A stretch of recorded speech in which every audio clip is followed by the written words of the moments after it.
Woo. Yo, what up, family? How's everybody doing? I am about to go live here on Instagram too, just so we can, you know what I mean, be on the same page. Yo, this joint tripping. Give me 1 second. Let me get this joint started live. I hate it when you set up a live on IG and then it like the button blanks out. I don't know if that happens to y'all, but boom. I think we're good to go. Okay, cool. Yo, what up? What up? What up? What up? My name is Bartholomew Jones. I am a educator, a MC, and a coffee nerd. If you're just joining in, this is my youngest son, Thurgood. I'm on daddy duty right now. And what up, family? What up, Grace? What up, Syrian? I'm sorry, I can't see. I'm sleepy. I ain't getting no sleep last night. Let me know where y'all watching from. What up, family? Granddaddy in the building. Hope y'all got y'all coffee. You know what I mean? I hope you had your first sip already. I'm sipping on this Haitian right now. That John crazy. I've been dialing it in for a minute. My guy, Benjamin, what's up, bro? Let me know where you watching from. Vivian, what up? Real K Garcia, what up? Central New York in the building. What's up? What's up? What's up? Um, yo, thank you so much, family. Thank you so much. Riley, what up, bro? How you doing? Oh, snap. Kirkland in the building. Okay. Washington. My man on the couch. I'm assuming in Memphis. That's my guy, bro. You're hope y'all are celebrating MLK's day today, the day that we honor him, the day that we honor his birthday with a brand new baby. Friends, what up, family? How you doing? I'm sipping on this Haitian right now. You know what I mean? This Baptiste. TCE, what up? Project 8, what up? Let me know y'all watching from. Okay, I don't want to be too long today, so I just wanted to kind of tap on this. I wrote a blog post, which is kind of on MLK coffee shops and fanny packs, ironically. So, our coffee company just released these fanny packs, and I just want to kind of to break down one of the phrases that's on the back of it. It says, "Society loves single origin coffee, but not single origin people." And Young Thurgood, that's right. Appreciate you. So I kind of wanted to break down what I meant by that comment and just kind of offer some things I've been rolling around on. My son didn't get any sleep last night, so I've had plenty of time to kind of think about what I wanted to say today on MLK Day. And it really quote, yo, the Haitian coffee go crazy, bro. This is my favorite coffee right now. You got to grind coarse. I'm finding, at least with the Baptiste, like it's coarser than I would normally grind because I've been going more in the direction of grinding fine. Um, but this coffee really sings, man, at a coarser grind. Uh, I've been doing like a 15-1 ratio, 16-1, sweet, delicious. Not super sweet, but just like this really crazy hibiscus tea, purple, nutty, floral. It's crazy. It's crazy. Well, back to the subject at hand. So I just wanted to talk about some of my thoughts on MLK. I wanted to read a quote specifically that MLK said that I think is kind of at the heart of what I mean when I say society loves single origin coffee, but not single origin people. So King said this at his Nobel Peace Prize lecture, December 11th, 1964. So you can, fact check me or whatever. But he said, this problem of poverty is not only seen in the class division between the highly developed industrial nations and the so called underdeveloped nations, it's seen in the great economic gaps within the rich nations themselves. And I kind of noticed as I got in coffee, there was like this cognitive dissonance between all of this really intentional hyper nerdy curiosity about the most minute detail of a cash crop from other countries, right? Particularly countries that are suffering the effects of colonialism. There's a lot of interest in both helping the farmers who live there and also being very, very curious and attuned to whatever you could learn from this product. But when people brought that product to the countries that they lived in, particularly in the US, I noticed that there was just no particular curiosity, like that same energy was gone. You know what I mean? Like there was no more curiosity, there was no more interest, there was no more listening or care for single origin people who have to live in their own neighborhoods. You know what I mean? Who happen to live in their own neighborhoods. There was no interest or curiosity. There was no refractometers being brought out to understand the notes of the neighborhood, right? There were no surveys, you know what I mean? People didn't really take the time to dial anything in. It just kind of was, well, I don't really know about this. I'm not interested in my own aesthetic in particular on top of this. And I feel like what MLK was getting at was that he was trying to address that cognitive dissonance. And I think there's another quote I wanted to share. Let me make sure I got it. Um, yeah, he addressed that cognitive dissonance because he essentially in the same speech told people that you cannot simply say, well, I don't like the bad things that happen to people of color. It requires an intentionality to be curious and to learn, and in particular to love. Sorry, I look like that. I'm kind of loud. So I want to read this quote too. It says, "We will not build a peaceful world by following a negative path. It's not enough to say we must not wage war, right? Or uh don't be bad, right? Or don't be racist, right?" He said it's necessary to love peace and sacrifice for it. We must concentrate sorry, I got a call. We must concentrate not merely on the negative expulsion of war, but the positive affirmation of peace. And I think the positive affirmation of peace within this space requires the intentional pursuit, right, of understanding the assets, the values, right, the particular flavor notes of the spaces that we occupy, right, and not just in the goods that we purchase in order to sell in those spaces, but in the spaces themselves, the people themselves. And so for us, how does this all kind of relate to a fanny pack? For me, I think aesthetic matters, right? And I think in particular when we think about this is something I learned as a teacher, right? That there's a particular cultural value in the communities that I'm from in how you look, and not facial appearance necessarily, but how you present yourself and the aesthetic in which you present yourself. And a lot of that communicates volumes before you ever open your mouth. Like before you even say a word, people are understanding what you are about by how you dress, even if it's unintentional. And I was on TikTok actually, and I was just having a conversation about cultural appropriation and just kind of the disrespect, right? That people walk into other cultures and disregard their particular protocols with. And I was like, some of y'all need to hang out around. It's evident some of y'all didn't grow up around gangs because you just be disrespecting people's vernacular in the way they dress as if there's no consequence. Sorry about that. As if there's no consequence, right? But how I grew up is that if you don't respect and are not curious about and don't pay attention to how people would like to be spoken to, and in particular how they dress and what that can communicate, like you could lose your life. And I think I appreciate every single gang, every single GD, every single crip I grew up around, right? Every Grave Street, every Vice. I appreciate it because perspective. It taught me to value people's culture. It taught me to value that it's worth respecting the way someone wants to be taught. And of course, this over to whether or not you're in a gang at all, but I think this human value, some people, and they never have consequences for disrespecting someone's perspective, their aesthetic.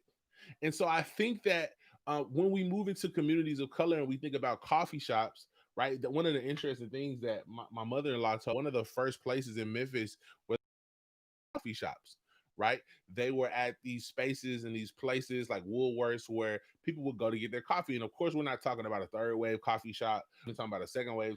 We're thinking about diners, right? This is where people went to go get their coffee. And this is where a lot of the degentrification, the decolonialization, the resistance happened. Yeah, this is where it happened. And I actually wrote about this in the blog. It's up on the website right now. And I just want to share a little bit to kind of go deeper. You can read it.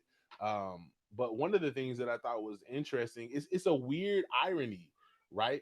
Where people are seeking to put their life on the line in order to gain dignity in a space, right? Particularly stolen people, people who have been stolen from their continent from their culture, they're seeking to regain a sense of cultural dignity in a space where being uh de-identified, it's being dehumanized. This identity is being taken away, it's just being presented without any type of identity or articulation that was present in its origin, right? And so I felt like that irony is kind of like a double wrong. You know what I mean? It's kind of like a double offense. But they endured that. Like people like MLK, people like my wife's grandfather, Vernon Martin, who this young man is named after, who was a sanitation worker, whose resistance with the sanitation workers in Memphis actually brought MLK down to support the strike they were already doing. A lot of people don't know that, but the strike was already happening, right? It wasn't that MLK came down and brought the resistance to Memphis. Memphis was resisting.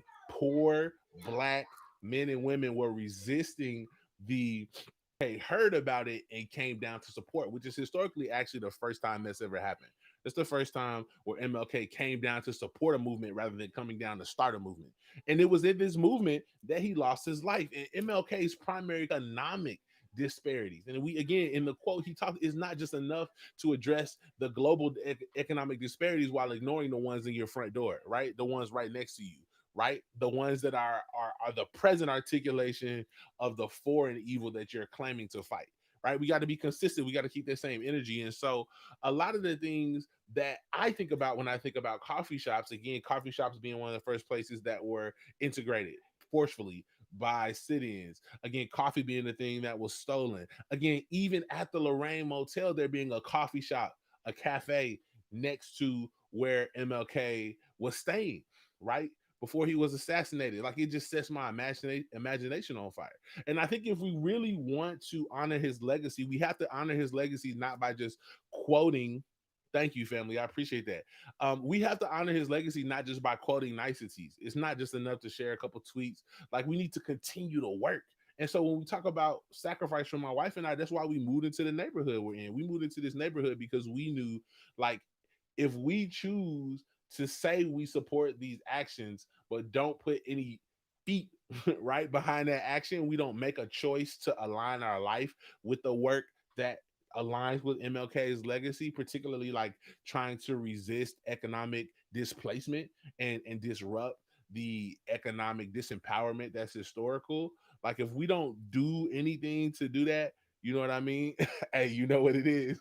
This is how he sleeps. He's like, hey, my dad just gonna sit up and talk. I was up last night writing this little article, and he was like, yo, fam, it's hilarious. What up, Coffee Plug? What up, Olayiga? Let me know where y'all watching from too. We live on YouTube and we live over here on Instagram. But like, if we're not willing to do that work, we really shouldn't speak as if it's and virtue signal as if that's what we're about. You know what I mean? Take another sip of this Haitian. God, this joint crazy, bro. Y'all need to get this joint for us going. We just got a new sack in. Um, y'all going crazy. But yeah, family. So I think that for me, this all kind of comes down to aesthetic because it's one of the things that I think that gets ignored. And so I want to read a portion of the article that I wrote or the blog post. It's not an article. Um, but I just read it and then we can kind of break it down. Your displacement is real out here, especially in Atlanta, and it's crazy because it's so different in every place. It's different in LA, it's different in Atlanta, it's different in New York, it's different in Memphis, and we have to be aligned, right, in communication so that we can share the ways that these things differentiate and move and evolve and morph. It's like COVID. You know what I mean? I don't know if I can say COVID. I don't want to get demonetized, but it's like those are things we need to pay attention to because if we notice that and communicate about how is it affecting you different in Latino communities than in Black communities, than even in historically poor white communities, right? Come on. One of the things that MLK was touching on was the Poor People's Campaign and the need in like Appalachia and a lot of these rural white communities to have the same type of social justice entity because for so long, those poor white communities have been tricked to think that some of the policies and the perspective being pushed by people of color were anti them, when in fact, those policies will uplift them just as much, if not more, right? We know that right now, more white people are on welfare and benefit from those systems I was having than Black people. I was having a crazy conversation with one of my white homies. It's different in Chicago, right? And these are things we have to communicate about, not to put blanket solutions, but to have blanket movements, right? Blanket momentum that we can collaborate, you know what I mean, and participate within to situate the situation. So one of my friends, right, Seth Baldwin, one of my homies, his name is Seti. He actually lived in this neighborhood too, and he did like I guess you could say mentoring work here, mentored a lot of youth here. One of my homies, he's a great artist, white dude, grew up poor and white and rural. Um, and we were talking about this. Like, I grew up black and my family was never on welfare. He grew up white and his parents actually had to be on welfare for a portion of time. But yet the narratives about us in society would say that welfare needs to be in because my family is going to use it too much. When, when we never used it, right? My family actually of businessmen, preachers, people who ran their own stuff. Uh, so we never really were in that position. My family has always had multiple jobs, multiple businesses. But when his family was on that situation, they benefited from it. And yet the narrative that's often pushed onto poor white communities is that it should be eradicated because my family needs it. When family, this is blessing your family right now. Like, this is a help. And I think that poor people's campaign and the realization that a lot of our problems are the same, right? The fight to see the similarity between the plight of the poor rural Appalachian family and the poor urban black family, like that fight was what MLK was on, right? When he was assassinated. And we got to continue that work.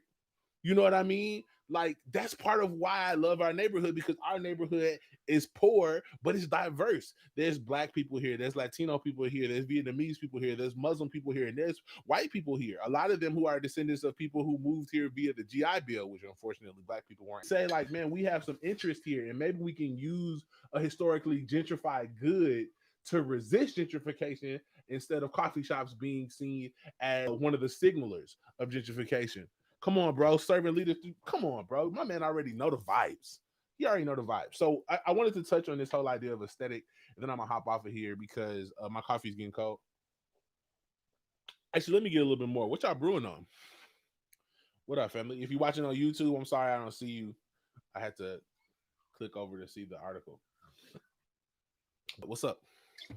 What's up? What's up? What's up? Sipping on this Haitian.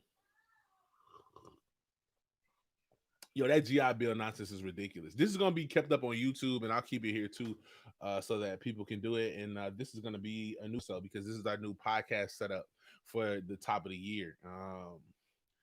I like that servant leadership through coffee. Equatorial, what up? Happy broke. What up? Um, cool. So let me get to that quote. Boom, boom, boom, boom. Like, this what this bag represents. So why aesthetic? And I think to really get this, you want to. Well, I'll just read this, okay, and we can break it down. Got some Harar long. Oh, yo, them Harars hit different. The Haitian joint, bro. Remember, grime coarser. Like, it really sings at a coarser grind. Bought a coffee black tea today. Okay, that's what I'm talking about. The team over there bagging up coffee. We're like kind of quarantined because I don't want the baby to get exposed. So we got an amazing team. Shout out to TJ. He just hopped in the chat. Shout out to JC, who's managing the whole anti-gentrification coffee club we're doing in our neighborhood. We got a coffee club. Um, yeah, family. Come on, bro. Coffee literally taken from Ethiopia, grown in Brazil, harvested this year. That's crazy, bro. Hey, shout out to that TCE collab. I'm waiting on that joint to come in. But here we go. Let me know if y'all have questions. You know what I mean? But I want to get into this. My headphones are about to die. So let's do it. The quote said, and this is from the article on MLK coffee shops and Fannie packs. It's a new blog we just put up.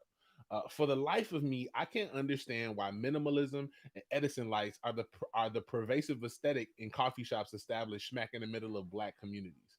What's even more confusing is how the owners are bewildered at the lack of neighborhood interest or engagement in said space when the aesthetical aspirations of the neighborhood were never once considered during the shop's conception. Like, fam, don't nobody in the hood aspire to know white walls and light bulbs without lampshades. Don't nobody dream of denim aprons with hella buttons as they sip their morning brews. And they sure don't got no indie alt rock bumping while they ride to work in the morning. The articulation of, and this is the important part, the articulation of a thing matters.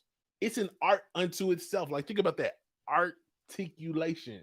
Chris Emden, who's one of our theoretical founders for the movement, he's a educator, critical pedagogue, talks about like critical pedagogy. He's an educator from New York. And my wife and I, he's kind of like a big part of our educational foundation, which is what we applied to. I'm sorry, I'm not reading anymore. But it's an art into itself. Chris Emden, an urban pedagogue whose research is at the heart of much of our praxis at Coffee Black. Let me read that again. At the heart of much of our praxis at Coffee Black says it pretty well. If you don't have swag, you can't reach someone who looks at swag as social currency. I'm gonna say that again. If you don't have swag, you can't reach someone who looks at swag as currency. In our community, dress is currency. Remember when I told y'all about growing up around a bunch of gangs and seeing what you wear and how you speak as like essential life communication? These things are currency. This is what you use to purchase the things you need in life, right? And so if you don't have that, you can't. So people are coming into Black and brown communities and they're spending foreign dollars. You see what I'm saying? They're spending a currency that isn't recognized within the nation state of the hoods of America. You feel me? And so if you want to be able to do business or do transactions, right? Build transactional relationships. If you want to do that and build capital, social capital, you got to spend the capital that these people use that they recognize. And it's swag. Hence, fanny packs, right? Fanny packs. Hence, like some type of aesthetic. You know, for us, the big inspiration was Off-White, right? In the way in sneaker culture and streetwear culture is kind of at the heart of our design. And I'm sure people are like, why y'all do so many products? Because like this is the currency of our community. We don't just do it, right? We become it. We wear it. We hear it. We speak it. We rap it. We sing it. It's a value. It's like hip hop has 5 different pillars, right? B-boying, MCing, DJing, beatboxing. But the 5th one is the one that people forget. It's knowledge. It's as a Christian, is or a follower of Yeshua, for me, it's the incarnation for me. It's the knowledge with flesh on it for me. Sorry, son, I'm loud. Yeah, it's okay. It's the knowledge with flesh on me, right? It's the embodiment of the truth and not just the acknowledgement of the truth, right? And so that's why for us it's essential that we put I'm just gonna keep reading. That's why for us it's essential that as we create these things, we create things that we feel like reflect the currency, the swag, the articulation of the community, and not just the information about the community, right? So why a fanny pack? Fresh. Hold up, man. Situation clean, and I tested it too when we was doing the joint. I was like, "Yo, fam, let me show this to one of my homies, right? Who don't he don't care about coffee. He work at the UPS store that we drop all our stuff at down the street from where we at." And I was like, "Fam, yo, what you think about this? Would you rock it?" And this is the essential. When you ask they rock it, the yes or no, man, he was like, "Fam, that joint, I can't even cap, bro. That joint hard. I rock the mess out that joint." So when you hear people say that, Jarvis, what up, family? We gotta connect. Not capping it enough. What up? He said that joint hard. That matters because now it says you have my ear, right? It says that you care enough about the currency that we spend here. Now we can do business. Now we can build relationships. Now we can engage in transactional relationships, right? Oh, that's John 50. It's 50 on the site. We got 100 of them. Now it's probably like, I think it's like 80 or something. 90, 85. I don't know. And I got 2 homies who was like, "Yo, hold it for the paycheck." So I guess it's 83. But that matters, right? Because if I want him to come in this space and say, "Hey, let me learn you something, let me teach you something, let me share something with you," then I have to show that I'm willing to share in what matters to them, right? And I believe coffee can matter in our communities, but it's not going to matter if we don't put on the flesh and blood of our communities, right? Yeshua didn't come down and simply say, "Here's the information about salvation." He put on the articulation of salvation. Right? He put on the flesh, the Emmanuel, the God with us, right? Of salvation. And I believe if we're gonna do work in communities, it can't just be, that's really what gentrification is just this kind of slathering on of sugar and cream on top of pre-existing notes. Gerald, what up? The homie, the young goat. It's the slathering on of these pre-existing things. It's not the true embodiment. It's not really being dialed in. it's not really getting in touch with the notes and letting those things shine before we even. No, I ain't saying nothing's wrong with sugar and cream, but before we do that, can we really get to know each other? The identity that's there. You know what I mean? My wife wears makeup all the time, but I don't. Before I ever think about makeup, I grew to love my wife in her purest, most. You know what I mean? Um, my man said, "Repeat." It's the embodiment for me. It's the incarnation for me. You know what I mean? So for us, this is kind of incarnational theology. Like this is us saying, let's put on the flesh and blood and not just use black products or their cash crops, but let's engage in black culture. Not single origin cash crops, but single origin cultures. Let me get back to the joint. My man said, repeat that point. If you want me to repeat something, let me miss it. So why a Fannie Pack? Because it's fresh, because it contextualizes coffee as a thing that not only has been historically black, but also could be black currently, right? And I learned that as an educator, black history that doesn't recognize or contextualize to the black present is useless information to transform the black future. I'm sorry. It's useless information to transform the black future. I remember walking into the classroom with my students and being like, W.E.B. Du Bois said, and they're like, we don't care. And you don't care about us. So why would we care? You don't care enough about us to articulate as us, even though I grew up as us, right? If you don't care enough about us to articulate and put on us, then why would we care enough to listen and put on you, right? Bearing burdens. What's up, Shorty? My wife said we preaching in here. And that was embodied by the Messiah. That was embodied by the Messiah, right? That was embodied by him putting on flesh. You know what I mean? Him putting on our burdens. Where my man on YouTube? What up, YouTube? Wearing my coffee black tea in the office today for MLK. I will rock it. Shout out to Shaniqua. Okay, appreciate you. I want to make sure I'm getting you all's comments. Yeah, shout out to everybody who's watching with us on YouTube right now too, man. That's what's up. Shout out to everybody on Instagram. I'm gonna keep reading. Uh, dang, where I go? Sorry, I got a little mixed up. All right, boom. Um, it places the present. Let me say that again. Okay, because it contextualizes. So why a Fanny Pack? Because it's fresh. Because it contextualizes coffee as a thing that not only has been historically black, but also could be black currently, and it places that present belonging in the context of a self-determined future. So when we say degentrified coffee, it's not only a stylistic proclamation, but it's saying within this stylistic proclamation, we're also going to make a prophetic one and say that we also have a personal intellectual ability to be stylish.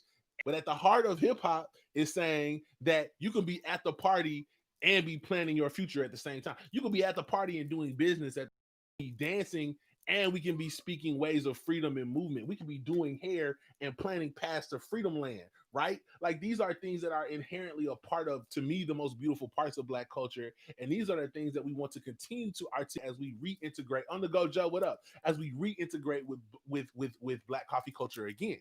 Right, is to take that knowledge and say we're going to take songs and field hollers and spirituals, and they're going to be musical innovation.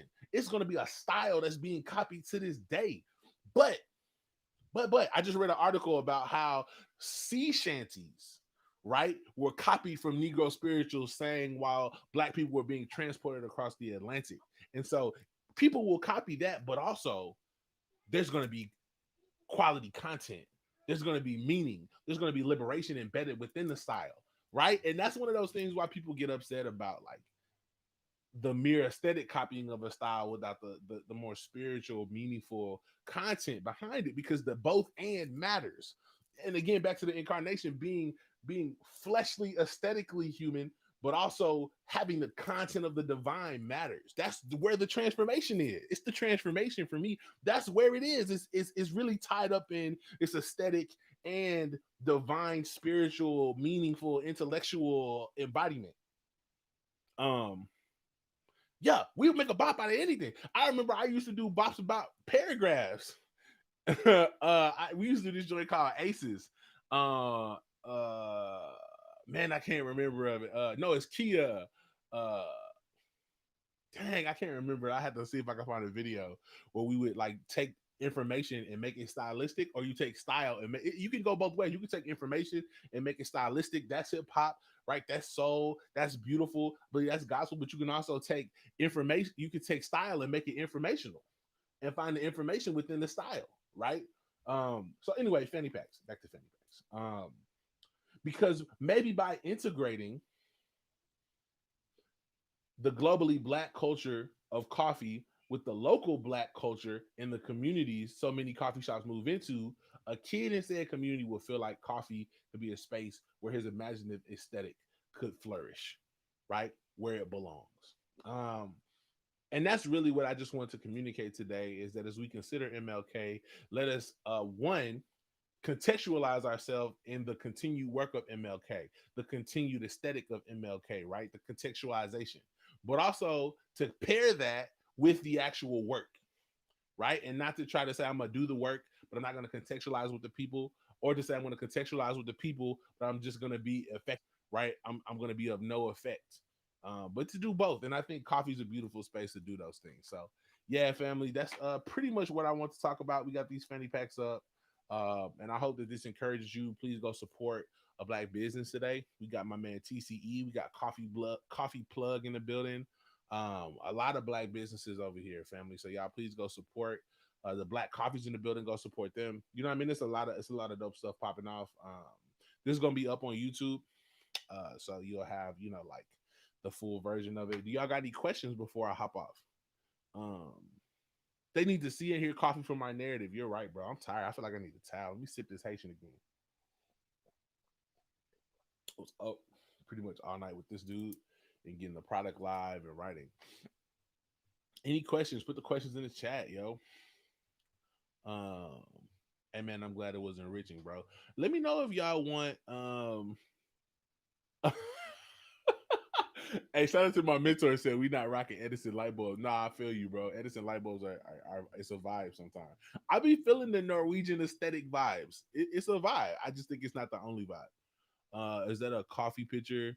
Oh yeah. So my man, we're working on. I actually shot a video. I haven't posted it yet, but I'm learning how to use the Jebina because I want the Jebina to be a part of us in our anti-gentrification coffee club in the neighborhood.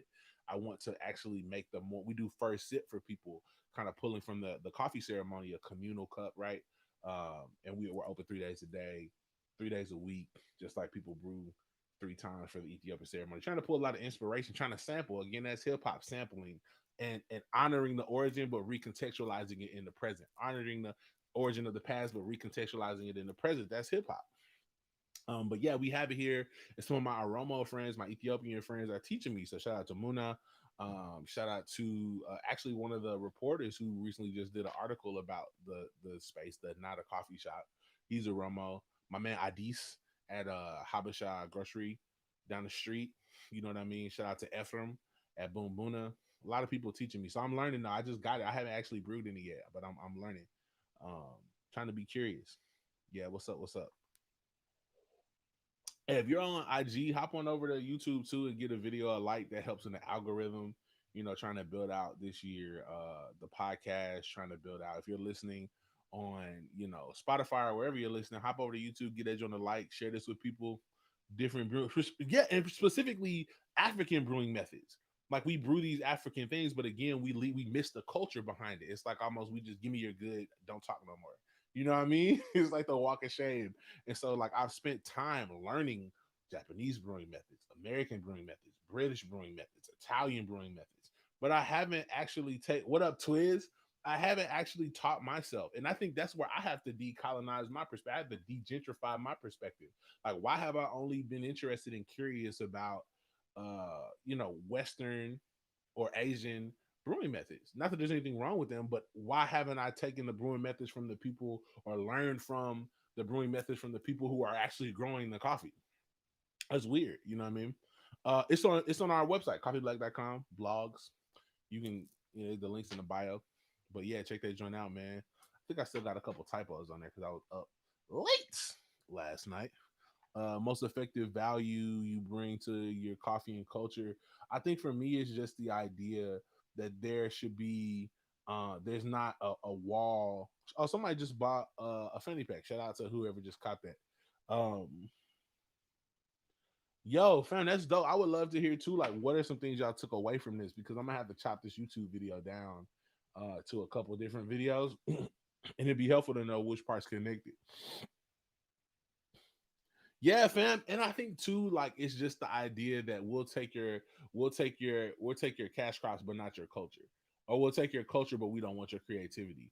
We'll take your products, but not your perspective, or any other alliterated way we can make that point. And it happens, right? Like people want the hip hop sound, but they don't want the hip hop society. And it's disrespectful to. And again, I use the example because I think it's an easy way. It kind of takes a lot of the. I went to a Korean church for 4 years in school, right? Or yeah, 4 years when I was in college. When I went to that college, I learned some Korean words. Now, do I go around starting my business saying I'm Korean? No. But do I use those words when I'm around Korean people? Yes. But do I? And even when I do that, I do it with trepidation because I don't want to come across disrespectful. And some people don't want to hear my terrible pronunciation. So there's an amount of respect, and I love Korean culture. I value it. You know what I mean? But and I've had negative experiences in the culture too, but that doesn't cause me to discount the whole culture. I still appreciate the beautiful things guys articulated within that space, and I love learning more. But there's an amount of respect to let me say, man, let me take this the way you're telling. Let me ask you how I should approach this because I believe you know best. And a lot of times, black people don't get that. You know what I mean? You don't get that same respect. People just take your culture and keep on running like it's like you're still a slave. Like you're not a person, right? And I just think that's weird. Um, it's my dream to open a coffee shop within my community. Come on, fam, us too. We just kind of opened up this not a coffee shop concept, but I'm not an expert. We still figuring it out. I'm trying to figure out what it would look like to do it in that from a more African perspective and to sample that and contextualize that with the culture we already have in our community, and make coffee make sense within that instead of putting something else on it. Within my community is the only gourmet shop is the other side. Yep. And then when they do come on our side of town, they don't look like us. They don't want to look like us. They don't talk like us. They don't hire. My man Twiz talked about this. This is going to come on the anti-gentrification coffee shop page, but they don't hire from our community. You know what I mean? You're not hiring us. You're hiring other people. You don't want people like one of the things. So our not a coffee shop is located on the street where there's a lot of displaced people who walk. It's very walkable, right? So people who are homeless, people who are mentally divergent, people who live in like guess you could say boarding homes, people who are kind of like, alone. It's important for us to go out of our way to speak to people. Hey, how you doing, Mr. George? Hey man, you want to come in and grab a seat? Now it's quarantine, so you can't stay for long. But you know what I mean? Like it's important to go out of your way to build those relationships. Whereas I've seen so many shops, they just call the police on folks. It's like he was here before you. She lived here before you knew this neighborhood existed for cheap real estate in an urban aesthetic. You know what I mean? Like, yes, fam. That's what I'm saying. The Fannie packs on the site, coffeeblack.com. You can go grab them. We got a couple left. Respect this is the name of the game. Yeah, it's not about saying one's better than the other, or sometimes I get this weird thing of people like, you think black culture is. I'm like, nah, I just think it's dope. Like any other culture is dope. That's like saying you think Ethiopian coffee. Well, first of all, I mean, we're gonna be honest. It's the origin. So any coffee is a derivative from that. It could be a dope derivative, but you gotta honor the origin. I mean, maybe it's the hip hop in me, but I mean, you gotta show respect. That's just respect. You know what I mean? But again, I think some people it shows some folks didn't grow up around gang culture. I was never in a gang, but I grew up. I learned enough to like respect is important. But I think that it's not to say that one origin is better than the other. Because my second favorite origin, the next one right after Guji's from Ethiopia, is micro lot Colombians. Right? It's not saying one is better than the other. It's saying let's give each one the respect it deserves to truly articulate the notes and the beauty. And that's the same thing for people. Shout out to somebody just ordered something from the website too, man. Appreciate y'all supporting. This is our business. We don't have any creditors. You know what I mean? We just do this from the hustle, from the love of it. So any support really matters. Let me plug up my computer. What's up with